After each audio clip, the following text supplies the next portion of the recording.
Mes amis, je vous fais une capsule sur les finances publiques et surtout sur la faillite de l'État, sur les perspectives qui arrivent et j'évoque dans ce sujet qui barbe tout le monde, je le sais, mais qui est quand même essentiel et c'est probablement le seul sujet essentiel qui existe en politique. Je vous parle de la question du Rassemblement national et de la stratégie que le Rassemblement national pourrait défendre, déployer pour lutter contre les finances, le déficit public si le Rassemblement national arrivait au pouvoir demain, par exemple. Alors, ça peut paraître une hypothèse folklorique, ça ne l'est pas tant que ça, puisque vous le savez, Bruno Le Maire maintenant est accusé, et ça va faire l'objet d'une commission parlementaire au Sénat. Bruno Le Maire est accusé d'avoir menti sur l'état réel des finances publiques. Cette accusation est étayée par les documents que le rapporteur de la commission des finances au Sénat, Jean-François Husson, a collectés lors de son contrôle sur place et sur pièce, selon l'expression consacrée, au ministère de l'économie à Bercy. Et donc, nous avons une crise politique puisque le Sénat, les sénateurs peuvent prouver désormais que le budget adopté fin décembre 2023 pour 2024 n'était pas un budget sincère, et ils peuvent affirmer que depuis plusieurs mois, Bruno Le Maire ment en cachant la réalité de la dégradation des comptes publics aux Français. On le rappelle, le consentement à l'impôt, c'est la base de la démocratie, et si un ministre de la République cache la réalité des comptes aux citoyens, eh bien, on a un problème démocratique majeur. Donc, les Républicains, le groupe républicain de l'Assemblée nationale, annonce depuis plusieurs mois que le seul sujet sur lequel il soutiendra une motion de censure contre le gouvernement sera le sujet budgétaire. Et donc, c'est un sujet d'angoisse pour Emmanuel Macron désormais, puisque en principe, dans l'orthodoxie, il faudrait déposer, comme on dit, un projet de loi de finances rectificative, un collectif budgétaire pour équilibrer les comptes en 2024. Mais le gouvernement sait que s'il le fait entre les élections européennes et les Jeux olympiques de 2024, il risque de le faire dans des conditions politiques dégradées et il risque de favoriser une motion de censure qui ferait tomber le gouvernement, ce qui est un problème majeur pour un président de la République, qui est celui, au fond, de l'ouverture à la cohabitation. Et donc, rien n'exclut que, effectivement, Emmanuel Macron, face au désordre des comptes publics, et réalise l'hypothèse qui existe de confier le pouvoir, par exemple, à un Jordan Bardella du Rassemblement national, en partant du principe que, bien, en confiant le bâton merdeux, si j'ose dire, au principal parti d'opposition, Emmanuel Macron le met à l'épreuve des chiffres, à l'épreuve de la réalité, et au fond, rebat les cartes pour 2027. Alors, je ne vais pas approfondir cette hypothèse, notre objectif n'est pas aujourd'hui de faire de la politique fiction, simplement, il y a une hypothèse, il y a plusieurs hypothèses politiques possibles, il y a une hypothèse d'une dissolution de l'Assemblée nationale après les Jeux olympiques pour rebattre les cartes et reconquérir une majorité, il y a l'hypothèse d'une espèce de lente dégradation jusqu'en 2027 pour que Marine Le Pen puisse arriver au pouvoir et Emmanuel Macron pourrait se représenter en 2032 après le mandat de Marine Le Pen. Il y a encore une autre hypothèse qui est celle de confier directement les rênes de la situation, par exemple à Jordan Bardella, pour le mettre en porte-à-faux avec Marine Le Pen, mais ça poserait la question de qui prend le pouvoir en 2027 et ça terminerait probablement le mandat, toute espérance de mandat présidentiel pour Emmanuel Macron à l'avenir. On ne va pas se lancer dans ces conjectures, on va simplement dire qu'il existe une hypothèse qui est que, eh bien, face au bordel ambiant, Emmanuel Macron dise au Rassemblement national, mon gouvernement a été renversé, je vous confie les clés de Matignon et maintenant démerdez-vous. Alors, il est intéressant de savoir comment le Rassemblement national se prépare à cette hypothèse et quelle politique il mènerait dans cette hypothèse. Alors, on a quelques indications sur ce sujet. Soyons clairs, le Rassemblement national, à ce stade, est très loin d'avoir cette vision des choses. Il est très loin d'être prêt, à la fois politiquement et intellectuellement, à cette prise de pouvoir, et ça poserait donc, en situation de dérive des déficits, le problème de la préparation de la France et probablement ça ouvrirait une crise au moins monétaire et financière internationale si Emmanuel Macron décidait de mettre Marine Le Pen ou Jordan Bardella à Matignon. Ce serait plutôt Jordan Bardella, je pense, dans les prochaines semaines.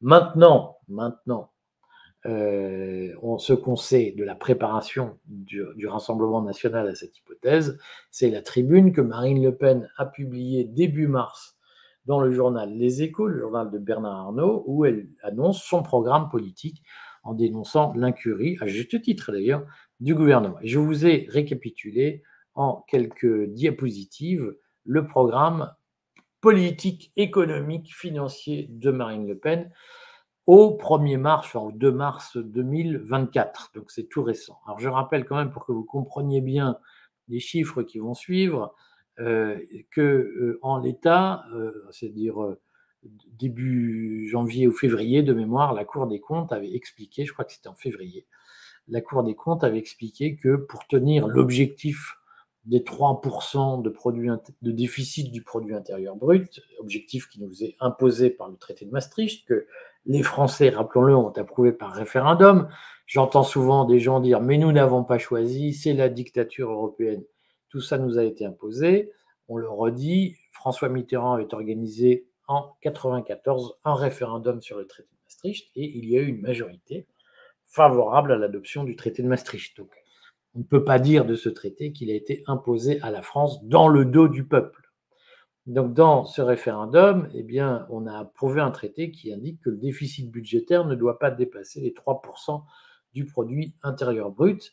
On rappelle, le produit intérieur brut, c'est la somme des valeurs ajoutées, donc pour aller vite, la somme des richesses produites dans le pays chaque année. Eh bien, on ne peut pas avoir un déficit des finances publiques supérieur à 3% de cette somme.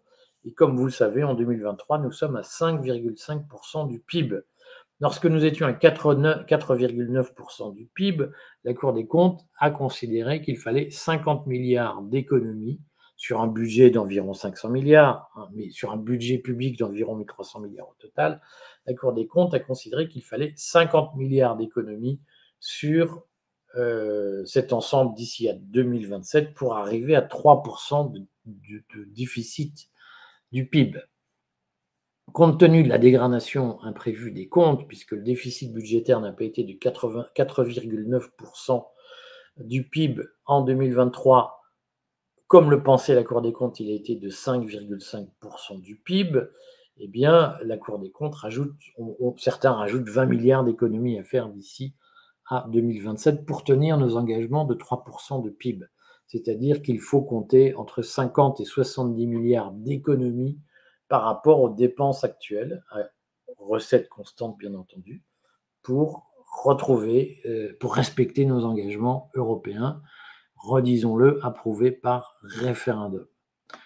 Or, que propose Marine Le Pen? Eh bien, elle a produit une tribune début mars dans le journal Les Échos, annonçant son programme. Alors, elle dit « Moi, je vais lutter contre la fraude sociale et fiscale, ça va rapporter 15 milliards d'euros ». Alors, c'est un chiffre qui est un peu sorti du chapeau. Personne ne sait comment elle arrive à ce chiffrage précis. Tout ça repose un peu sur des on-dit. Ça paraît quand même très léger, mais elle dit que la lutte contre la fraude sociale et fiscale va rapporter 15 milliards d'euros. Personne n'a pu prouver la réalité de ces chiffres jusqu'ici, mais elle l'affirme. Et elle ne dit pas comment elle va lutter contre la fraude. C'est-à-dire qu'elle explique qu'il y a beaucoup de travail dissimulé et que donc on va lutter aussi contre le travail dissimulé. Donc ça veut dire que, eh bien, on crée de l'inquisition sociale et fiscale. On va augmenter le nombre de postes de contrôleurs URSSAF, de contrôleurs des impôts, et on va se mettre à surveiller tout le monde. Marine Le Pen n'indique pas l'état de pourrissement moral dans lequel on va vivre, puisque nous, les libertariens, nous pensons qu'il vaut mieux parier sur la confiance entre les citoyens, hein, et que si les citoyens se comportent de façon responsable, eh bien, il n'y a pas lieu d'avoir des fraudes. Et par ailleurs, on pourra revenir un jour sur la notion de fraude, mais en attendant, il y a une évidence, c'est que Marine Le Pen pense qu'on peut rapporter 15 milliards en luttant contre la fraude et donc en multipliant le nombre de contrôles sur les Français, les allocataires sociaux, les assurés sociaux, etc. Elle prétend aussi que la lutte contre l'immigration peut rapporter 16 milliards contre l'hébergement d'urgence, l'aide médicale d'État, qui représente 1 milliard de dépenses. Voilà, donc ce qu'elle propose, c'est un programme à 31 milliards d'économies. Et donc, si vous vous souvenez de la slide précédente, eh bien, nous savons qu'il faut au moins 50 milliards d'économies, donc il manque au moins 20 milliards, dans le meilleur des cas, à l'escarcelle pour atteindre nos objectifs européens. Et on peut penser même qu'il faut 40 milliards de plus que ce que propose Marine Le Pen, avec des propositions qui, disons-le, redisons-le, soulignons-le, sont probablement très optimistes et ne font pas de cas du caractère épouvantable dans lequel nous allons vivre avec des pléthores de contrôleurs.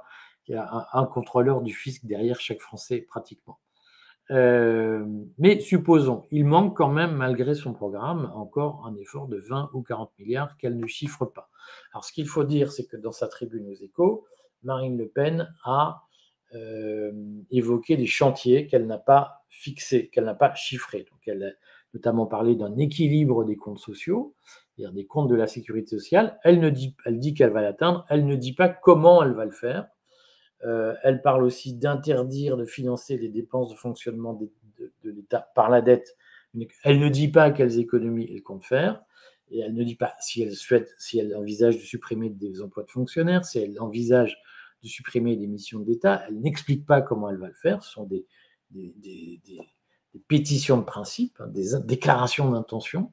Ce n'est pas un programme. Et elle dit par ailleurs qu'elle est pour le protectionnisme et la préférence nationale pour les entreprises, notamment parce que ça permettra d'augmenter les salaires. Et là encore, ces affirmations ne sont pas chiffrées ni détaillées.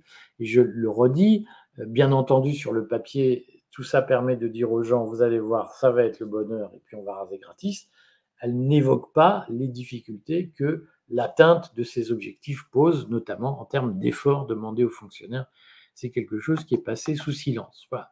Ça veut dire quoi? Ça veut dire que globalement, aujourd'hui, si le Rassemblement national arrivait au pouvoir, eh bien, on aurait un programme très axé autour de ce mythe très girardien, hein, pour ceux qui connaissent un peu René Girard, qui consiste à dire que le problème, c'est les autres, la crise, c'est les autres, nous sommes purs, et puis on va immoler quelques Arabes, quelques immigrés, on va les sacrifier, et puis nous allons revenir au stade d'avant, et la crise sera purgée, et nous serons tous heureux. Or, on voit bien que cette idéologie-là et ces chantiers chiffrés, pour les chantiers qu'elle a chiffrés, sont des chantiers qui sont très idéologiques, mais Marine Le Pen n'explique pas comment elle va récupérer ces 15 milliards, par exemple sur la fraude sociale.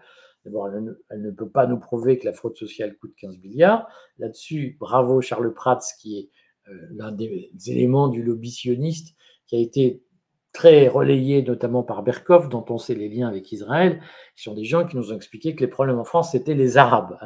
Depuis des années, il y a une frange totalement idéologique, de mon point de vue manipulée par le Mossad, peut-être même financée par le Mossad pour certains de ces éléments, qui sont là pour nous expliquer que le problème en France, c'est les Arabes et pas autre chose.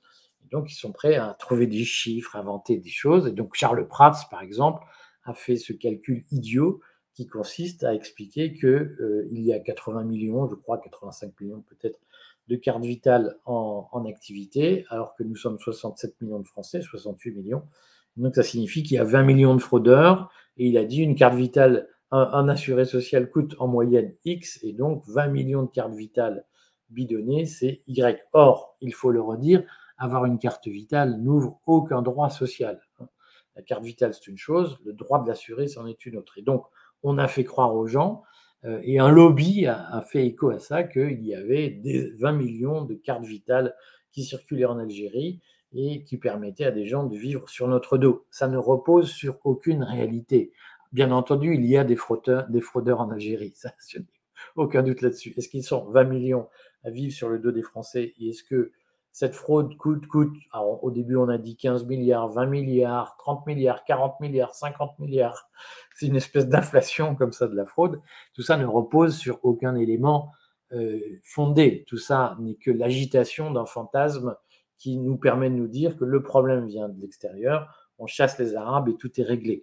Malheureusement, la réalité montrera que ce n'est pas comme ça, parce que eh bien, chasser les Arabes, ça veut dire faire plus d'enfants, et ça veut dire aux Français qu'ils doivent travailler, même si si le salaire proposé ne leur plaît pas. Et je ne suis pas sûr que cette idéologie de on va faire payer les immigrés pour rétablir les comptes de l'État soit une idéologie qui mène très loin. Voilà.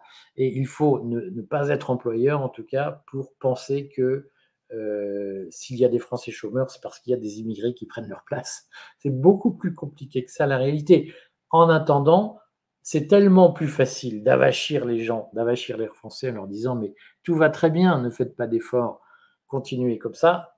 On comprend pourquoi on le dit. Simplement, si on se place maintenant dans l'hypothèse d'une arrivée du Rassemblement national au pouvoir, ce sera l'occasion de passer ces théories à l'épreuve des faits et le risque de déception est immense. Ce qu'on sait, c'est que même si ce programme idéologique est mis en place, eh bien, il ne permettrait pas de combler les déficits publics. Et donc, Marine Le Pen sera obligée soit d'augmenter les impôts, soit de trouver des dépenses ailleurs, c'est-à-dire de bousculer les pratiques sociales en France. Et pour l'instant, elle n'a pas dit comment elle ferait. Je pense, à titre personnel, que ce silence est une erreur politique parce qu'il créera de nombreuses déceptions. Aujourd'hui, le Rassemblement national, au fond, a une popularité parce qu'il propose de raser gratis. Il maintient les Français dans leur ravachissement en leur expliquant que, eh bien, on va faire quelques sacrifices, on va sacrifier 3 bœufs et 5 moutons, et puis tout va revenir dans l'ordre. La réalité est très différente et il faudra quand même prendre des décisions de fond sur le périmètre de l'action de l'État et sur le poids de la bureaucratie en France. Et sur ce point, Marine Le Pen prend bien soin de ne décevoir personne, de n'inquiéter personne en transformant ce sujet en tabou. Ce sera pour le meilleur comme pour le pire. En l'état, ce qu'on sait, c'est que si le Rassemblement national arrivait au pouvoir, par exemple, début juillet, à la suite d'une motion de censure qui fait tomber le gouvernement sur le déficit public, eh bien, on peut penser que le Rassemblement national va vivre un moment politique très compliqué parce que pour l'instant, il y a des propositions très vagues et là, il va falloir entrer dans le vif. Et tant qu'il s'agit de dénoncer les autres, c'est facile. Prendre des positions impopulaires pour demander des efforts aux gens, c'est plus compliqué, surtout quand on leur a dit que la cause de la crise, c'était les autres, les Arabes, les immigrés, et que les Français étaient des gens magnifiques. Marine Le Pen va devoir se ranger à une terrible réalité, c'est que les Français sont moins magnifiques qu'ils ne veulent le croire et moins magnifiques qu'on ne leur répète, notamment moins magnifiques que le Rassemblement national ne leur répète. Ce sera un problème politique à gérer, difficile à expliquer aujourd'hui, mais qui risque d'arriver comme un boomerang. On comprend en tout cas qu'Emmanuel Macron puisse se dire que la meilleure façon de faire une remontada en 2027, c'est de mettre le Rassemblement national au pouvoir. À bientôt.